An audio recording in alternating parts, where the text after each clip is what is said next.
आज हम लोग करने जा रहे हैं relation between torque and moment of inertia. सबको पता है टॉर्क क्या होता है? टॉर्क होता है R क्रॉस F और वेक्टर क्वांटिटी होती है, ठीक है ना। मोमेंट ऑफ इनर्शिया मैंने बताया I = mr², ठीक है ना। इन दोनों में क्या रिलेशन है ये पूछ रहा है, तो जरा ध्यान से सुनना। यहाँ पे आप सबको थोड़ा सा सर्कुलर मोशन को भी रिलेट करना पड़ेगा।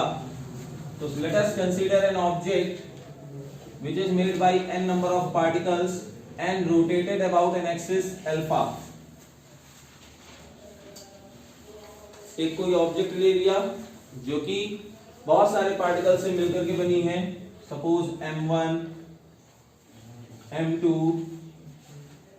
m3, m4, इस तरह बहुत सारे पार्टिकल्स हैं। इसकी डिस्टेंस m1 r1 थी, तो जब आप इसको यहाँ से अल्फा रोटेट कराओगे तो ये पार्टिकल सर्कल में रिवॉल्व करेगा।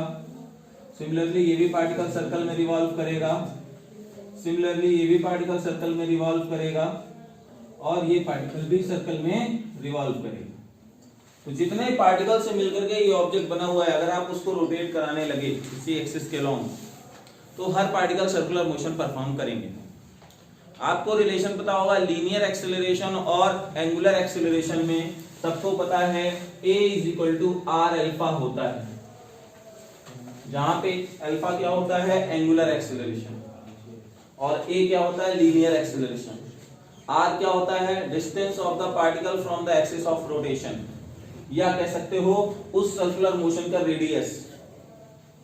सर्कुलर मोशन में ही पढ़ाया था मैंने, ठीक है ना। तो अब यहाँ पे हम लोग लिखेंगे कैसे इसको सॉल्व करेंगे। तो लिखेंगे इस तरह से, let us consider an object which is made by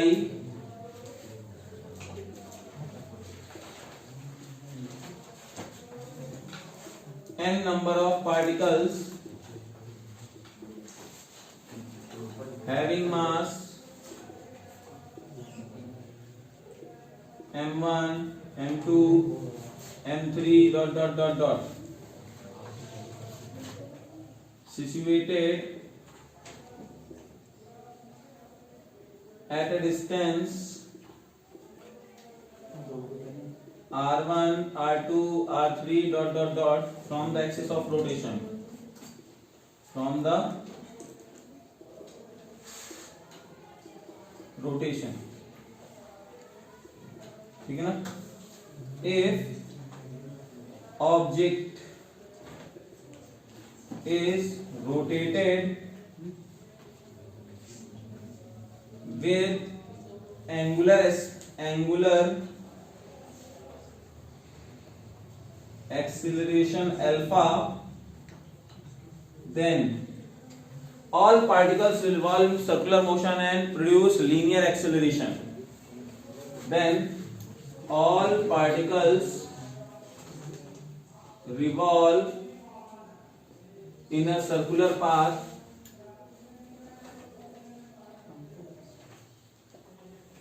and have वो इन्वर्टर की बटन दबा दो।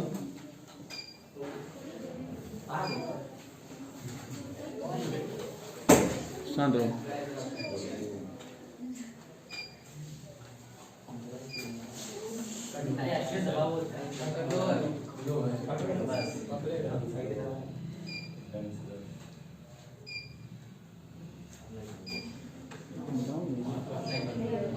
लाइट आ गई, चलो कोई बात नहीं। लाइट आ गई, चार्जिंग तो नहीं बता रहा।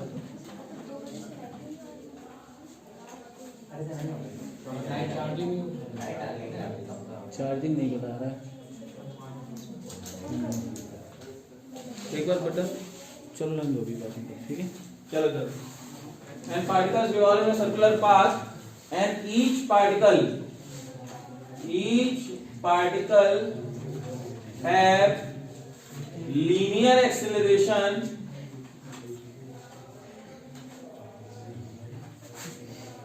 a1, a2, a3 ... तो हम लोग लिख सकते हैं a1, a2, a3 हैं क्या?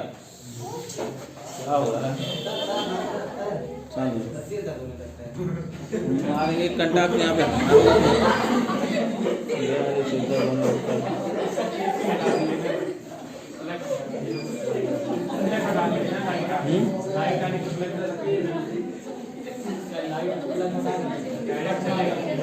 पीछे से डालो।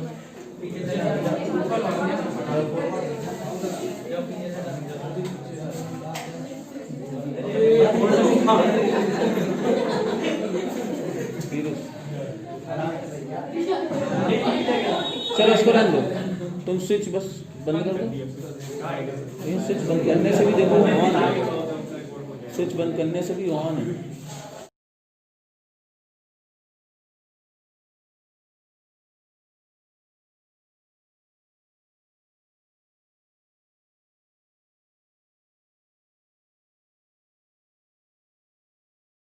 बेटा हेडिंग डालिए, relation between angular momentum and moment of inertia. ओएश हेडिंग डालो, रिलेशन बिटवीन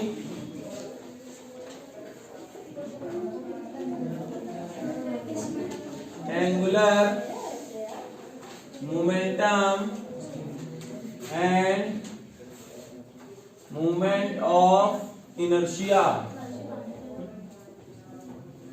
मैं आपसे जानना चाहता हूं कि एंगुलर मोमेंटम क्या होता है, बताइए। शिफा बताएंगी, कल आई थी ना, बताओ एंगुलर मोमेंटम क्या होता है। मैंने 3-4 डेफिनेशन लिखाई थी,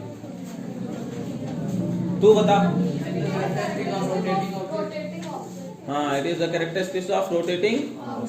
और आगे एक लाइन हाँ, और क्या? It is the movement of linear momentum. It is the movement of linear momentum, यानी सीधे सीधे मैंने आपको एक फॉर्मूला पढ़ाया था, ध्यान सुनिए। तो मैंने आपको पढ़ाया है जैसे जिस तरह से मूवमेंट ऑफ फोर्स जो होता है वो टॉर्क कहलाता है, वैसे ही मूवमेंट ऑफ लीनियर मोमेंटम होगा वो एंगुलर मोमेंटम कहलाएगा। ठीक है ना, ठीक है ना। फिर इसके बाद बोलना है it is the characteristics of rotating object. Main definition आपकी यही है, अगर आप पूछी जाएगी तो ये पहले वो मत लिख लीजिए, पहले यही लिखिए, it is the movement of linear momentum, it is the characteristic of rotating object. Mathematically it is also denoted as the product of movement of inertia into angular velocity. ये कल लिखाया था मैंने, ठीक है ना। चलिए आज हम लोग इसके डेरिवेशन पे आते हैं। तो डिराइव कैसे करेंगे इस रिलेशन को, ध्यान सुनिए कैसे करेंगे बेटा। एक कोई ऑब्जेक्ट ले लिया आपने, इसको अगर ओमेगा से रोटेट करवाते हो, बात नहीं भाई, इसको अगर आप ओमेगा से रोटेट करवाते हो तो हर पार्टिकल देखो सर्कुलर मोशन परफॉर्म करेगा कि नहीं, बोलो बेटा। हर पार्टिकल जो है वो अपने अपने रेडियस से सर्कुलर मोशन परफॉर्म करेगा, बोलिए। और अगर बेटा ध्यान से सुनो, सबने आपने पढ़ रखा है V=R ओमेगा, पढ़ा है नहीं पढ़ा? तो अगर सभी के पास ओमेगा एंगुलर वेलोसिटी है तो सभी के पास लीनियर वेलोसिटी होगी, बोलो भाई होगी नहीं होगी? होगी ना। तो हम लोग यहाँ पे लिखेंगे कैसे, वही लैंग्वेज जो लास्ट टाइम पे लिखी थी। Let us consider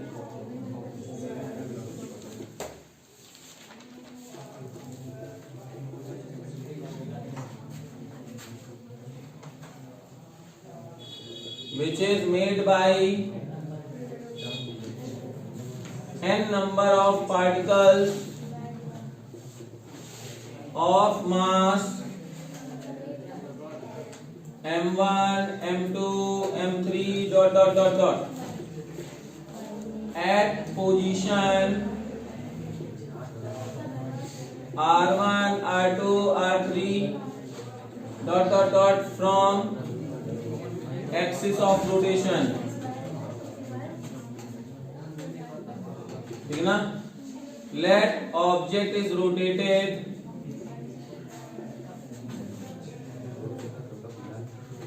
with angular speed omega, then each particle have linear velocity। और कौन सी होंगी linear velocity? v1 is equal to r1 omega, v2 is equal to r2 omega, v3 is equal to r3 omega. अब सभी के पास velocity है, मास है, तो सभी यहाँ पे लीनियर मोमेंटम देंगे। So each particle have linear momentum. और कितना हो जाएगा? P1 is equal to m1 v1, P2 is equal to m2 v2, P3 is equal to m3। Each linear momentum, moment of each linear momentum will give angular momentum, है ना। और क्या होगा? L1 is equal to R1 P1, L2 is equal to R2 P2, L3 is equal to R3 P3 dot dot dot dot। Total angular momentum, total angular momentum L is equal to L1 L2। बात कर लो, रुक जाओ, अभी आ रहा हूं। R1 P1, R2 P2, यानी P1 की value M1 V1,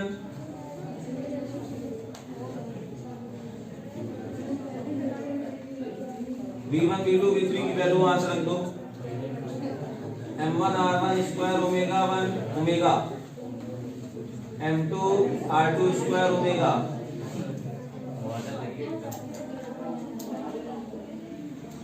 omega common ले लिया।